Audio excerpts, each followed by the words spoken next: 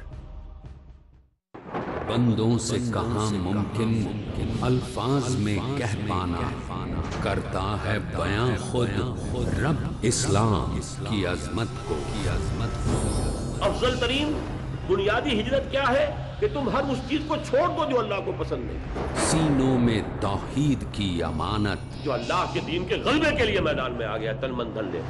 دامن میں آیات کا خزانہ، یہ جو آیا ہے قرآن تمہارے پاس، یہ موعظہ بھی ہے تمہارے رب کی طرف سے، نصیحت بھی اور شفا ہے، علاج ہے۔ شاخوں پہ حدیث کے پھول، اور حضور کی تعلیم اور تربیت کی بلند ترین منزل حکمت۔ ڈاکٹر اسرار احمد کریں گے بیان۔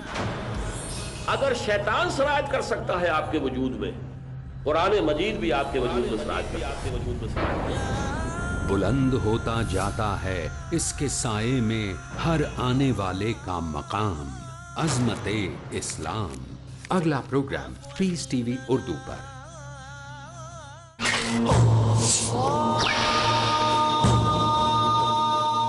بھائیوں کی طرف سے پہلے مائک سے سوال۔ جناب ڈاکٹر صاحب السلام علیکم ورحمۃ اللہ وبرکاتہ۔ میرا نام محمد ظفر علی ہے، میں بھی میڈیکل کا اسٹوڈنٹ ہوں۔